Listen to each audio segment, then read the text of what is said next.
हम फिर मिलेंगे। सुबह के 7 बज रहे थे। घड़ी के अलार्म के साथ ही मेरी नींद खुल गई। मैं बिस्तर से उठकर अपने कमरे की खिड़की की तरफ देख गया तो देखा तेज बारिश हो रही थी। पानी की बूंदें खिड़की के कांच से टकरा कर सरक रही थी। मैंने खिड़की को खोलकर अपने हाथ बाहर निकाला। मेरा हाथ गुलमोहर के उन फूलों से टकरा गया जिसकी डाली मेरे कमरे तक आ रही थी। मैंने उस भीगे हुए फूल को छुआ तो किसी की बात कानों में गूंज गई। आपको पता है, गुलमोहर की सुंदरता के कारण इसे स्वर्ग का फूल कहते हैं। इतने सादे और मासूम अंदाज से उसने ये बात कही थी। लगता था कि इसी तरह वो बोलती रहे और मैं सुनता रहूं बस। मैं ये सोच रहा था कि हवा चलने से बारिश के छींटे मेरे चेहरे पर पड़े, जिससे मेरा ध्यान टूटा। आंखों के सामने छाया वो लम्हा एकदम से ओझल हो गया। हवा तेज थी तो मैंने खिड़की लगा दी और कुर्सी पर बैठ गया। आज ये सुहाना मौसम, ये नमी, ये बारिश की बूंदें, ये मिट्टी की सौंधी खुशबू, ये हरियाली और ये नाजुक फूल सा था जो उसे हमेशा से आकर्षित करता था, जिसके बारे में बात करते हुए वो कभी थकती नहीं थी। कमरे में बारिश के सौंधेपन के कारण हल्की हल्की गुलमोहर की सुगंध फैली हुई थी। सुगंधा सुगंधा, ये नाम मेरी जिंदगी का एक अहम हिस्सा और कभी न भूलने वाला किस्सा है, जो अनजाने में भी अगर मेरी जुबान पर आ जाए या मेरे कानों को छू जाए तो मेरे चेहरे पर एक मुस्कान और दिल में दर्द दे जाता है। बात तब की है जब मैं 17 साल बाद कोलकाता अपने नानिहाल गया था। दरअसल कोलकाता में मेरे नाना की पुश्तैनी हवेली है। मेरी माँ मेरे नाना की इकलौती संतान थी। नानी के जाने के बाद नानू अकेले हो गए तो मेरी माँ ने मुझे कुछ समय के लिए उनके पास छोड़ दिया था। तब मैं कुछ 7 से 8 वर्ष का था। मैं अपने नानू का बहुत लाडला था। मैं अपने नानू के पास बहुत खुश था। वह मेरे कई दोस्त भी बन चुके थे। पढ़ाई पूरी करने के लिए मैं माँ के साथ वापस सिलीगुड़ी आ गया। कुछ समय बाद खबर आई कि नानू की हालत बिगड़ने से उनका देहांत हो गया। पढ़ाई खत्म होने के बाद मैं पापा के साथ बिजनेस में हाथ बटाने लगा। एक दिन माँ के पास मोहन अंकल का फ़ोन आया और उन्होंने नानू की वसीयत के बारे में बात की और मुझे कोलकाता भेजने के लिए कहा। मोहन अंकल मेरे नानू के बहुत भरोसेमंद सलाहकार और अकाउंटेंट थे। अकाउंटेंट होने के साथ साथ जमीन जायदाद से जुड़े हुए मामले भी देखते थे। वो हमारी हवेली के पीछे वाले घर में ही रहते थे। मैं 17 साल बाद अपने ननिहाल वापस आया था। बस मैं 26 वर्ष का हो चुका था। मेरे साथ मेरा दोस्त राहुल भी आया था। हम घर के एड्रेस पर पहुंच चुके थे। हमारे वहां पहुंचते ही मोहन अंकल आकर हमसे मिले। मैंने उनके पैर छुए तो उन्होंने मुझे उठाकर अपने सीने से लगा लिया। मोहन अंकल ने बहुत प्यार से मुझसे पूछा, अजीत बाबू, आने में कोई परेशानी तो नहीं हुई ना? मैंने कहा, जी नहीं अंकल, आपने बताया, अपना बताएं, आप कैसे हैं? मोहन अंकल हंसते हुए, हम अच्छे हैं। तुम भी काफ़ी तगड़े और तंदुरुस्त हो गए हो। वो तुम लोग क्या कहते हो, हैंडसम? हाँ बिल्कुल बिल्कुल बदल गए हो तुम। मोहन अंकल ने राहुल की ओर इशारा करते हुए कहा, और ये तुम्हारे मित्र हैं? मैंने कहा, जी हाँ, ये राहुल है। रात हो चुकी थी। मैं और राहुल ने अंकल के साथ खाना खाया। उसके बाद मोहन अंकल हमें हवेली के बाहर लॉन में वॉक के लिए ले गए। हम तीनों साथ साथ ही चल रहे थे। मोहन अंकल मुझे नानू की कारोबार के बारे में समझा रहे थे। हम चलते चलते एक घर के पास आ गए जो हवेली के पीछे ही था। शायद अंकल का ही घर था। मोहन अंकल ने हमसे घर के अंदर आने के लिए कहा। हम तीनों घर के अंदर आए। मोहन अंकल ने हमसे बैठने के लिए कहा। हम दोनों सोफे पर बैठ गए। तभी अंकल अंदर से एक फाइल लेकर आए और उन्होंने फाइल मुझे देते हुए कहा, ये तुम्हारे नाना की जमा पूंजी है। तुम्हारे नाना के जाने के बाद मैंने इसे संभाला था। अब ये तुम्हें देकर मैं जिम्मेदारी से मुक्त हो गया। तभी सीढ़ियों से एक लड़की नीचे उतर कर आई। उसकी उम्र यही कुछ 20-21 साल की थी। गोरा रंग, लंबे बाल और बड़ी बड़ी आंखें। उसने शरबत की तस्तरी टेबल पर रख दी। अंकल ने इशारा करते हुए कहा, ये मेरी बेटी है चित्रा। चित्रा ने मुझसे कहा, अच्छा तो आप ही हैं अजीत।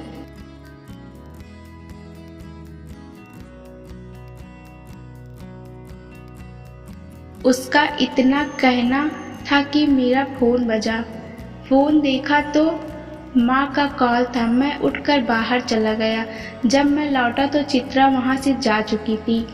मोहन अंकल से मैंने कहा, अंकल इतनी बड़ी हवेली छोड़कर आप यहाँ क्यों रहते हैं? मुझे समझ नहीं आया। अंकल, मेरा बेटा काम तुम्हारी संपत्ति को संभालने का है। मैं तो अपना काम करके अपने घर लौट आता हूँ। और रही बात इस घर में रहने की, तो इस घर में मेरी बहुत सी यादें जुड़ी हैं। चलो अब मैं तुम्हें हवेली तक छोड़ आऊँ। हम लोग वापस आ रहे थे। रास्ते में ही मोहन अंकल के घर से थोड़ा आगे एक पुरानी कोठी थी। पुरानी थी पर कुछ अजीब सा आकर्षण था उसमें। उस कोठी से ही लगकर एक गुलमोहर का पेड़ था जिसकी खुशबू उस जगह को महका रही थी। हम वापस घर आ गए। अगले दिन मैं और राहुल मोहन अंकल के साथ नानू का गोदाम और कुछ और जगह देखने गए। मोहन अंकल ने मुझे नानू के बिजनेस से संबंधित अकाउंट की डिटेल्स दी। वापस घर आकर मैं अपने कमरे में बैठा था और रिकॉर्ड्स चेक कर रहा था। तभी राहुल आया। राहुल, यार अजीत, ये मोहन अंकल का बैग छूट गया है। मैंने बैग देखा तो उसमें दवाइयाँ रखी थी। मैंने कहा, कहीं ज़रूरी दवाइयाँ ना हो। मैं एक काम करता हूँ, देकर आता हूँ। राहुल, रुक, मैं अभी चलता हूँ। हम दोनों मोहन अंकल के घर गए और उन्हें बैग देकर वापस आने लगे। राहुल ने मस्ती में कहा, चल यहाँ से हवेली तक की दौड़ लगाते हैं। मैंने भी हाँ कर दिया और हम दोनों दौड़ने लगे। पहले हम दोनों साथ ही थे, फिर राहुल आगे निकल गया। दौड़ते हुए जब मैं कोठी के सामने पहुंचा तो उसे देखते हुए मेरे कदम ठहर गए। मेंटेनेंस ना होने के कारण थोड़ी खराब थी, फिर भी वह बहुत आकर्षण लग रही थी। उसके पास लगा गुलमोहर का पेड़ और चारों ओर बिखरी हुई पंखुड़ियां उसे प्राकृतिक सुंदर खूबसूरती दे रही थी। मेरा मन हुआ थोड़ा अंदर जाकर देखूं। मैं अंदर जाने लगा, तभी पीछे से आवाज आई, रुकिए। एक खनक सी थी उस आवाज में। मैंने पीछे पलट कर देखा तो एक लड़की थी, सामान्य सी पर खूबसूरत थी। चांदनी रात की किरणें उसके गोरे रंग को छूकर उसे दमका रही थी और उसकी बड़ी बड़ी आँखों में लगा काजल उसकी आँखों की खूबसूरती बढ़ा रहा था। लंबे बालों की चोटी कमर तक आ रही थी। एक पल के लिए तो मेरी आंखें उस पर ठहर सी गईं। मैं उसे एकटक देखता जा रहा था। उसने अपनी नज़र झुका ली। मुझे लगा मेरे इस तरह देखने पर वो असहज हो गई है, तो मैं भी दूसरी ओर देखने लगा। उसने मुझसे कहा, आप यहाँ नए हैं क्या? मैंने कहा, जी हाँ, मेरा मतलब है मैं बहुत सालों बाद आया हूँ। ये मेरा ननिहाल है, मैं इस हवेली में रहता था। उसने कहा, अच्छा, वो आप कोठी के अंदर जा रहे थे इसलिए मैंने रोका। वहाँ जाने की इजाज़त किसी को नहीं है। वह कोठी जर्जर हो गई है। आपने बोर्ड नहीं देखा? मैंने कहा, हाँ, शायद मैंने ध्यान नहीं दिया। वैसे आप कौन हैं और इतनी रात गए आप यहाँ क्या कर रही हैं? उसने कहा, मैं यहाँ के अकाउंटेंट मोहन शर्मा की बेटी हूँ। मेरा घर यहीं पास में ही है, तो मैं यहाँ टहल रही थी। मैंने कहा, आप मोहन अंकल की बेटी हैं, पर उनकी बेटी तो चित्रा है ना? मैं तो अभी उनके ही घर से लौटकर आ रहा हूँ और कल भी आप वहाँ नहीं दिखी थी मुझे। उसने मुस्कुराते हुए कहा, मोहन अंकल की 2 बेटियाँ हैं। जब कल आप आए होंगे तो मैं किसी काम में लगी रही होंगी, इसलिए आपको नहीं देखा और आज मैं यहाँ हूँ। वो इतना कहकर जाने लगी। जाते हुए देख मैंने उससे पूछा, वो आपका नाम क्या है? उसने जवाब दिया, सुगंधा। सुगंधा, ये नाम मुझे कुछ सुना सुना सा लगा। फिर वो लड़की मतलब सुगंधा वहाँ से मोहन अंकल के घर की ओर चली गई। मैं उसे जाते हुए देख रहा था। तभी दूसरी ओर से राहुल ने आवाज़ लगाई, अजीत तू यहाँ क्या कर रहा है? मैं तो हवेली जाकर वापस भी आ गया। मैं उससे कुछ कह नहीं पाया कि मैं वहाँ क्या कर रहा था। मैंने उससे बस इतना कहा, कुछ नहीं, चलो यहाँ से घर। हम दोनों वापस हवेली आ गए। मैंने रास्ते भर राहुल से कोई बात नहीं की। उस रात में मैं सिर्फ ये सोचता रहा कि सुगंधा ये नाम मैंने कहीं सुना है। आखिरकार बहुत दिमाग पर जोर देने के बाद पूरी रात निकलने के बाद मुझे याद आया कि सुगंधा मेरे बचपन की दोस्त है, जिसके साथ खेलने के चक्कर में मैं खाना खाना भूल जाता था। ये जानने के बाद कि जिस सुगंधा से मैं मिला था वो मेरी बचपन की दोस्त है, तो उससे दोबारा मिलने की उत्सुकता और तेज हो गई। मुझे बस यही लग रहा था जल्दी से सुबह हो और मैं पहुंच जाऊं उससे मिलने। कल रात सुगंधा से मिलने के बाद उससे दोबारा मिलने की मेरी उत्सुकता और बढ़ गई। उस रात वैसे मुझे नींद नहीं आई थी, पर मैं सुबह जल्दी नहा धोकर तैयार हो गया और चला गया मोहन अंकल के घर सुगंधा से मिलने। जब मैं मोहन अंकल के घर पहुंचा तो अंकल हाथ में कलश लेकर सूर्य को जल दे रहे थे। जैसे ही मैंने उनको देखा मेरे कदम वहीं रुक गए। अब जब मोहन अंकल की नज़र मुझ पर पड़ गई तो उन्होंने कहा, अजीत इतनी सुबह क्या हुआ, कोई बात है? मोहन अंकल के पूछने के बाद मैं झिझक सा गया। मैं सोचने लगा कि कैसे बताऊं कि मैं सुगंधा से मिलने आया हूं, क्योंकि अब वो बात नहीं थी जो बचपन में थी। अब हम दोनों हम उम्र भी तो हो गए थे। न जाने के ऊपर उस समय एक हिचक सी हुई। मैंने कहा, कुछ नहीं अंकल, वो मैं सुबह सुबह सैर पर निकला था तो सोचा आपसे मिल लूं। मोहन अंकल मुस्कुरा दिए। तभी चित्रा बाहर आई। मोहन अंकल ने चित्रा से कहा, आओ बेटा, अजीत के लिए चाय ले आओ। मैंने चित्रा को रोकते हुए कहा, नहीं नहीं, मैं जा रहा था, आप प्लीज़ परेशान मत हो। और मैं वापस आने लगा। लौटते हुए मैं बार बार पीछे मुड़कर देखता रहा कि एक बार सुगंधा दिख जाए। मैं थोड़ा आगे निकल आया था। अब तो मोहन अंकल का घर भी ओझल हो गया था। मैं चलते हुए मैंने देखा सुगंधा बगीचे में खड़ी थी। मैं उसके पास गया, पर सुगंधा ने मुझे देखकर अनदेखा कर दिया और लंबे लंबे कदम बढ़ाकर तेजी से आगे बढ़ने लगी। मैं उसके पीछे जाने लगा और मैंने उसका नाम लेकर उसे पुकारा, पर उसने मुझे फिर नज़रअंदाज कर दिया। मुझे उसका ये बर्ताव अटपटा सा लगा, तो मैं वहीं रुक गया और पेड़ की ओर लेकर खड़ा हो गया। फिर मैंने देखा कि सुगंधा ने पीछे मुड़कर देखा और मुझे वहां न पाकर एक लंबी सांस भरी और यहाँ वहां देखने लगी, जैसे पुष्टि कर रही हो कि मैं चला गया। उसकी इन हरकतों से उसकी मासूमियत साफ झलक रही थी, जिसे देखकर एक पल के लिए भी मेरे चेहरे से मुस्कान हट सी नहीं रही थी। फिर जैसे ही सुगंधा ने पलट कर देखा तो दूसरी ओर मुझे पाया और उसने मुझे चौंक कर देखा। मैंने कहा, क्या हुआ? आप मुझे देखकर भाग क्यों रही हो? उसने गुर्राते हुए कहा, माँ दुर्गा, मैं कहाँ भाग रही हूँ, आप ही तो मेरे पीछा कर रहे हो। कल रात को आपसे बात क्या कर ली, आप तो मेरे पीछे ही पड़ गए। मैंने देखा अभी आप मेरे घर की ओर गए थे। उसकी बात सुनकर मुझे हंसी सी आ गई और मैंने कहा, ओह हेलो मैडम, सुनो, मैं अपने अंकल के यहाँ गया था। वो मेरी और हैरानी से देखने लगी। मैंने कहा, दरअसल ये हवेली जिनकी है मैं उनका नाती हूँ अजीत, 2 दिन पहले ही आया हूँ। अगर तुम्हें कुछ याद हो तो हम बचपन के दोस्त थे। सुगंधा, ओह, मुझे कुछ महीने पहले ही बताया था बाबा ने कि आप आने वाले हो, पर आप पहले से बहुत बदल गए हो ना, शायद इसलिए मैं पहचान नहीं पाई। सुगंधा ने अपनी नजरें झुका ली और फिर इधर उधर देखने लगी। मैंने कहा, ठीक है, तो अब जब तुम मुझे पहचान चुकी हो तो चलो, अब मैं यहाँ निश्चिंत होकर घूम सकता हूँ।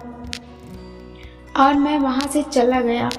थोड़ा चलकर मैंने छुपी नज़रों से सुगंधा को देखा तो वह खड़ी होकर शायद मुझे ही देख रही थी।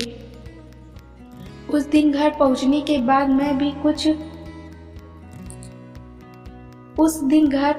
के बाद कोई भी काम ठीक से नहीं कर पा रहा था, जैसे मेरा मन मेरे काबू में ही ना हो। ना जाने क्यों बार बार सुगंधा का ख्याल मेरे मन में आ रहा था, पर मैं संकोच बस सुगंधा से मिलने भी नहीं जा पा रहा था। सोच रहा था कि अब हम बच्चे थोड़ी ना हैं जो एक दूसरे का हाथ पकड़कर घूमते रहें और सब हमें देखकर मुस्कुराते रहें।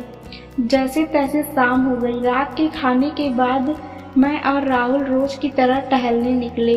हम हवेली के बाहर का चक्कर लगाते हुए मोहन अंकल के घर के पास पहुंचे। तभी मोहन अंकल ने हम दोनों को देखा और हमसे उन्होंने अंदर आने के लिए कहा। मैंने सोचा कि अगर मैं अंदर गया और सुगंधा ने देख लिया तो वो फिर गुस्सा करेगी कि मैं बार बार उसके घर के आसपास मंडराता रहता हूँ। तो मैंने राहुल को अकेले भेज दिया और उससे कहा कि अंकल पूछे तो कह देना कि माँ का फ़ोन आया है। मैं घर से थोड़ा आगे आकर खड़ा हो गया। तभी मुझे सामने से सुगंधा आते हुए दिखी। उसे आता देख मेरी धड़कनें तेज हो गई और मैंने उसे पीछे पलट गया। वो मेरे पास आकर बोली, आप फिर आ गए मंडराने? मैंने सुगंधा की ओर देखा। ओ सॉरी सुगंधा, अरे मैं मजाक कर रही थी। हवेली आपकी, ये जगह आपकी, जहाँ घूमना है वहाँ घूमिए। उसकी बात सुनकर मैं भी हंस पड़ा। मैं उससे कुछ बोल पाता कि मोहन अंकल और राहुल आ गए। सुगंधा मोहन अंकल को देखकर डर गई। सुगंधा, हे माँ दुर्गा, अगर अभी बाबा ने मुझे रात में घूमते हुए देख लिया तो वो बिगड़ जाएंगे। और वो मोहन अंकल से नज़र बचाकर घर से विपरीत भागकर जाने लगी। मैं भी उसके पीछे जाने लगा तो राहुल ने मुझे आवाज़ दी, अजीत कहाँ जा रहे हो? मैंने कहा, तू हवेली पहुँच, मैं आता हूँ। मैं भागता हुआ सुगंधा के पीछे पीछे गया। वो थोड़ा दूर आकर रुक गई। सुगंधा बच गई। मैंने कहा, तुम तो उल्टा इस तरफ भाग गई। अगर अंकल ने दरवाज़ा लगा दिया तो घर कैसे जाओगी? सुगंधा, उसकी टेंशन नहीं है, मैं पीछे के दरवाजे से चली जाऊंगी। मैंने कहा, ओह सही है, लेकिन जब अंकल तुम्हें मना करते हैं फिर भी तुम रात को क्यों टहलती हो? वैसे वो सही कहते हैं, रात में घूमना ठीक नहीं होता। सुगंधा, हाँ बाबा सही चिंता करते हैं, पर मैं क्या करूँ, ये प्रकृति है ही इतनी सुंदर कि इसे कितना भी देख लूँ मन नहीं भरता। जब ये ठंडी हवा मुझे छूकर गुजरती है तो लगता है बस उसके साथ बहती जाऊं। चांदनी रात की ये किरणें जब चारों ओर छिटक कर बरसती है तो अंधेरे में मध्यम रोशनी आँखों को शीतल लगती है। जब सुबह सूरज अंधेरी रात को चीरकर उदित होता है तो उसकी लाली एक सुहागन की तरह संसार को अपने आंचल में समेट लेती है। बारिश की बूंदें, भीगे पत्ते और सौंधी सौंधी मिट्टी की खुशबू से ना जाने क्यों मैं इनकी ओर खींची चली आती हूँ। सुगंधा की उत्सुकता भरी और रोचक बातें मुझे उसकी ओर आकर्षित कर रही थी। लग रहा था बस इसी तरह वो बोलती रहे और मैं सुनता रहूं। उसने पास पड़े हुए गुलमोहर के फूल को उठा लिए। सुगंधा, और सबसे ज़्यादा मुझे ये पसंद है, वो ये लाल गुलमोहर के फूल हैं। आपको पता है इसकी इसी खूबसूरती की वजह से इसे स्वर्ग का फूल भी कहते हैं। और इस फूल की सुगंध की तो बात ही अलग है। मैंने कहा, हाँ, जैसे तुम सबसे अलग हो। वो अचानक चुप हो गई और मेरी ओर देखने लगी। मैंने कहा, अरे मेरा मतलब सब लड़कियां तुम्हारे जैसी थोड़ी ना होती हैं, जो पागलों की तरह फूल पत्तियों की बातें करती रहें। अब तुम्हारी बहन को ही ले लो, घर के कामकाज और पढ़ाई में व्यस्त रहती है। ये बात सुनकर सुगंधा मुस्कुरा दी। सुगंधा, हाँ, चित्रा है ही बहुत प्यारी, अपने नाम की तरह। अच्छा, अब मैंने बहुत बोल लिया, अब आप अपने बारे में बताइए। मैंने फिर अपने बारे में बात बताना शुरू किया। इसी तरह हम दोनों बातें करते करते इस तरह खो गए कि पूरी रात वहीं बैठे बैठे गुजर गई और हमें पता भी नहीं चला। चारों ओर सूर्य की लालिमा फैल गई। सुगंधा आसमान की ओर देखते हुए बोली, एक नई सुबह। उसकी कई बातें मुझे अचरज में डाल दिया करती थी। मैंने पूछा, मतलब सुबह तो रोज होती है? सुगंधा खड़ी हो गई। सुगंधा, रोज होती है पर सबके लिए एक जैसी नहीं होती। मैंने कहा, मैं समझा नहीं। सुगंधा, आप समझोगे भी नहीं। अब मैं चलती हूँ। वैसे भी आपसे बात करने के चक्कर में पूरी रात यहीं गुजार दी। और फिर सुगंधा चली गई। मैं भी घर लौट आया। घर आया तो देखा कि राहुल अभी जागा नहीं था। मुझे लगा अगर ये जाग गया तो ये 10 सवाल करेगा कि मैं पूरी रात भर कहाँ था। तो मैं भी दबे पांव आके बिस्तर पर सो गया। उसके बाद से मेरी और सुगंधा की मुलाकातों का सिलसिला शुरू हो गया। उससे मिलना, घंटों बातें करना, समय गुजारना मुझे बहुत अच्छा लगता था। सुगंधा की जो बात मुझे उसकी ओर आकर्षित करती थी वो था उसका मन, उसकी पवित्र आत्मा, या कहूँ उसका सुगंधा। सच कहूँ तो मैं उससे प्यार कर बैठा था। इसी तरह एक मुलाकात में हम वहीं बैठे हुए थे जहां हम मिला करते थे। वो ही पुरानी कोठी के पास। न जाने सुगंधा को वहां क्या पसंद था। मैंने सुगंधा से कहा, कल दुर्गा पूजा है ना? सुगंधा ने कहा, हाँ। मैंने कहा, मुझे थोड़ा बहुत याद है। यहाँ फव्वारे के पास पंडाल सजता था और इस कोठी में दुर्गा माँ की प्रतिमा बनाई जाती थी। सुगंधा, हाँ, पंडाल तो अभी भी वहीं सजता है, पर पिछले साल से प्रतिमा इस कोठी में तैयार नहीं होती क्योंकि ये कोठी जर्जर हो चुकी है। पिछली दुर्गा पूजा में इसकी छत गिर गई थी। मैंने कहा, अच्छा, तुम कल दुर्गा पूजा में तो आओगी ना? मैं सोच रहा था मेरी माँ कल आने वाली है, मैं तुम्हें